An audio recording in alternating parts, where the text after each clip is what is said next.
দেখো আমাদের মিল 1 good morning মিল চলছে না, আমাদের মিল নেওয়া কমপ্লিট অ্যান্ড এটার সঙ্গে আজকে আমাদের ব্লগ শুরু হচ্ছে। Good morning everyone, welcome back to the channel. Weather looks really good, ঠান্ডা আছে বাট হ্যাঁ তার সঙ্গে রোদেরও একটু আমি ঝলক দেখতে পাচ্ছি। এই উইকটা একটু হ্যাপেনিং হবে ডেফিনেটলি, কারণ উইকের মিডলে তোমরা একটা ছোট সারপ্রাইজ পাবে। আমার তো বেশ আনন্দ লাগছে সেটার জন্য, সেটা তোমরা একটু ওয়েট করে যাও, ব্লগে দেখতে পাবে সেটা। এখন কাজ হচ্ছে গিয়ে বেরোতে হবে কাজ নিয়ে, এটা হচ্ছে মেন কাজ। অ্যান্ড আজকে প্ল্যানগুলো কিছু হ্যাপাজেট হয়ে আছে, জানি না কতদূর কি সাজানো যাচ্ছে। দেখি আপাতত শোরুমের কিছু কাজ আছে সেগুলোকে কমপ্লিট করা হোক, তারপরে দেখা যাক বাকি দিনটা কেমন যায়। ইভেন আমাকে একবার নাইকির ওই টাইটসটার ব্যাপারেও একটু চিন্তা ভাবনা করতে হবে, একবার যেতে হবে ওখানে, কারণ ওরাও বলছিল যে এখন ওদের স্টক নাই, ওদের স্টক আসবে পরে, তো সেটা নিয়েও দেখার ব্যাপার আছে। আপাতত শোরুমের জন্য আমি বেরোচ্ছি, হাতে প্রপার টাইম আছে, বেরোই, নিচে যাই, গাড়িটাকে আমাদের একটু ডাস্টিং করি অ্যান্ড দেন বেরোবো। Let's go. আজকে সব রিফিউলিং ডে, আগে এটা করাবো তারপরে যাবো পেট্রোল পাম্প। দেখি, কারণ সপ্তাহে 7 থেকে 10 দিন অন্তর করাটা বেটার, পইতে বেরিয়ে যাচ্ছে আমার। চলো দেখি তাড়াতাড়ি করি এখানটাকে, কারণ এখানে খুব ভিড় লেগে যায় না হলে আবার। সেকেন্ড ব্রেক আমাদের, এই ব্লার কেন, এই যে সেকেন্ড কাজ হয়ে যাবে, বেরোবো। ভালোই মাঝখানে ভিডিও করতে গিয়ে দেখছি হঠাৎ করে কি সব গ্লিচ হয়েছে, 4K 24 FPS হয়ে গেছে। দিয়ে আমি দেখছি পুরো ঝাঝ করছে। যাই হোক, 23.61 লিটার্সের পেট্রোল ঢুকলো আমাদের, ভালো কথা একদম। এই জিনিসটা ভাই আর যাই হবে, পেট্রোল যেন কখনো রাস্তায় শেষ হওয়ার জন্য দাঁড়াতে না হয়, এই টাইপের জিনিস খুব ওভার কনফিডেন্স কেস হয়ে যায় মাঝে মাঝে। যাই হোক, অনেকদিন না আমাদের ওয়ার্কআউট ওরিয়েন্টেড কোনো কথা বলা হয়নি, তোমাদেরকে আপডেট দেওয়া হয়নি। তো কারেন্টলি আমার বডি ওয়েট আছে 83.5 কেজিস, ঠিক আছে। আমি এখন লিনের ওপরেই আছি, কোনো বাল্কের ওপরে আমি নেই, মানে একটা স্লো কাট করছি, যেটা আমার চলবে এখন আরও 5-6 মাস অ্যাটলিস্ট, তারপর একটা মেনটেনেন্সে যাব আমি।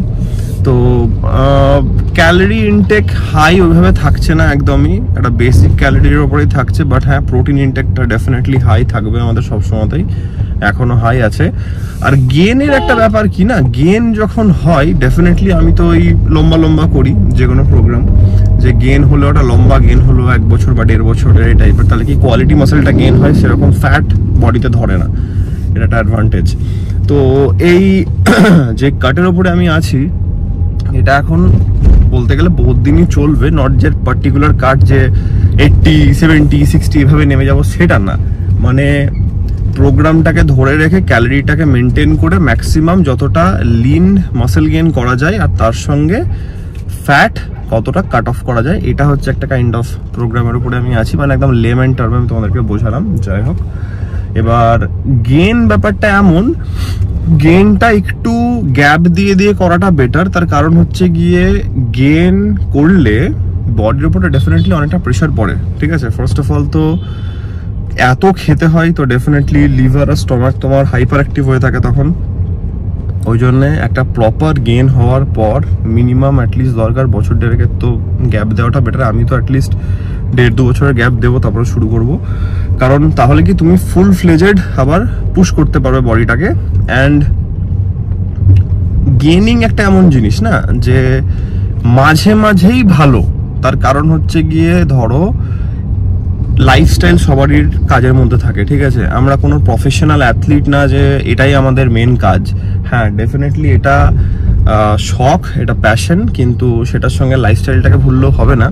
এবার গেইন করা মানে ওই লাইফস্টাইলে এত খাওয়া, এই তাই শরীরের ওপর একটা প্রেশার যাওয়া, সেটা কিন্তু তোমার কাজ ওয়ার্ক লাইফ ব্যালেন্সটাকেও তোমাকে মেনটেন করতে হবে। তাই জন্য হ্যাঁ ডেফিনেটলি ভালো, বাট এক হচ্ছে শরীরকে প্রায়োরিটাইজ করা, খুব বেশি এই গাঁতিয়ে খাওয়াটা, এই জিনিসটাকে তুমি যদি এখন ডেলি বেসিসে করতে থাকো, 1 বছর গেইন করলাম, 6 মাস আবার গ্যাপ দিলাম, দিয়ে আবার 1 বছর গেইন, না সেটা তো শরীরের ব্যাপারটা বাঁচবে, তাহলে মাঝখান থেকে আর ওটার এফেক্টিভনেসটাও কমে যাবে ডেফিনেটলি। তাই জন্য কি অনেকদিন পর হলো বডিকে একটা বহুত শক যায় বডির ওপরে, তো গ্রোথটাও ঠিক থাকে। তার কারণ হচ্ছে ন্যাচারাল যেহেতু আমরা, আমাদের খুব তাড়াতাড়ি প্ল্যাটু হিট করে যাওয়ার চান্স থাকে। তাই জন্য এটা ডেফিনেটলি 2-3টে মেজর কারণ। এক হচ্ছে প্ল্যাটু যাতে হিট না করে, মাঝে মাঝে একটা বড় শক অনেকদিন পর পর এলো তো বডি প্ল্যাটু হিট করার চান্স থাকে না। Number 1 work life balance maintain থাকে। নাম্বার 2 আর নাম্বার 3 হচ্ছে গিয়ে শরীরটাকে একটু প্রায়োরিটাইজ করা। কারণ এত খাওয়াটাও একটা ডেফিনেটলি বডির উপরে প্রেশার যায়। নট যে একদম হেলথ রিস্ক হয়ে যাবে সেটা বলবো না, কারণ এটা ন্যাচারাল বডি বিল্ডিং এনহ্যান্সড একদমই না। বাট এতটা খাওয়া তোমরা বুঝতেই পারছো শরীরের উপরে একটা প্রেশার যাওয়ার কিছুই না। যাই হোক, তাই জন্যে গেন হবে, বাট এখন টাইম আছে গেনের জন্য। এখন আমি লিন মাসেল গেনের উপরেই ফোকাস আছে, তো সেটাই চলছে, সেটাই চলবে। এই হচ্ছে আপডেট ছোটো পাড়া। আপাতত গাড়ি চালাচ্ছি, গাড়ি চালানোর উপরে ফোকাস করি। অ্যান্ড ঠিক আছে, চলো শোরুম ঢুকি, দেখি ওখানে আমাদের কেমন কি অবস্থা থাকছে, তোমাদেরকে আমি আপডেট করছি। অ্যান্ড জানার ব্যাপারটা নিয়ে আমি এখনো লেগে আছি। দেখি আজকে জানার সঙ্গে কথা বলে যে কি বলছে আজকালের মধ্যে কবে টাকাটা পাওয়া যাবে। মানে ইনস্টলমেন্টে সে টাকা দিচ্ছে, বাট হ্যাঁ 90% টাকাটা পেয়ে গেছি যা কথা হয়েছিল, এখনো 10% বাকি আছে। লেটস সি ওটা কি হয়। আনবিলিভেবল ট্রাফিক ঠেলে আমি পিছন থেকে বেরিয়ে এলাম, হালকা ক্লিয়ার হলো তখন। সামনের অবস্থা দেখো, লেক টাউনের সিগন্যাল এখনো উঠিনি, ওঠার আগে সিমলা বিরিয়ানি পাশের লাইনটাতে দাঁড়িয়ে আছি। ভাই সিরিয়াসলি এখানে একবার যদি ট্রাফিক লেগে গেল না, তুমি তাহলে এখন গাড়ি বন্ধ করে সিট পিছনে রিক্লাইন করে নাকে তেল দিয়ে ঘুমিয়ে যাও, অসুবিধা নাই। ক্লক টাওয়ারের তো মনে হচ্ছে রিপেয়ারিং এর কাজ চলছে, আমরা এখানেও দাঁড়িয়ে আছি। এ দেখো সিগন্যাল লাল হয়ে আছে, গেল কোথায় signal? Where is the signal? এই যে এই যে কতক্ষণ এইটা ছাড়ে দেখা যাক। বললাম যে এক ঘুম হয়ে যাবে মনে হচ্ছে। এখানে কি চলছে? এখানে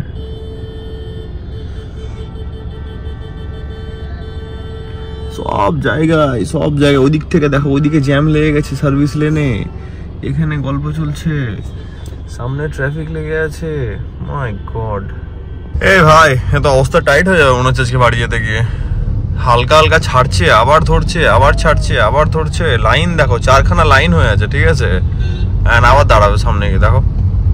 জাস্ট ওয়েট, তোমাদের জন্য আমি দেখানোর জন্য ক্যামেরা খুললাম, আমার এতটা চলে গেলো। মাই গড, এই যে আবার দাঁড়াবে, জানি দাঁড়াবে। একবার 4টে লাইন হচ্ছে, একবার 5টা লাইন হচ্ছে, কি যে হচ্ছে। এই যে কন্ডিশন দেখো একবার এম বাইপাসের।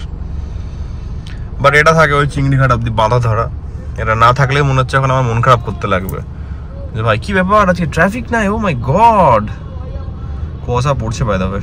ও তখন ছেড়েছিল, সেই যে দাঁড়িয়েছে, এখনো দাঁড়িয়ে আছি।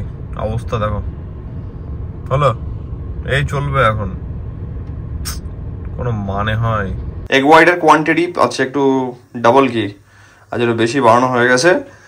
এখানে আছে আমাদের ডাল, অ্যান্ড ডাল বসবে, এগ হোয়াইট অমলেটটা হবে।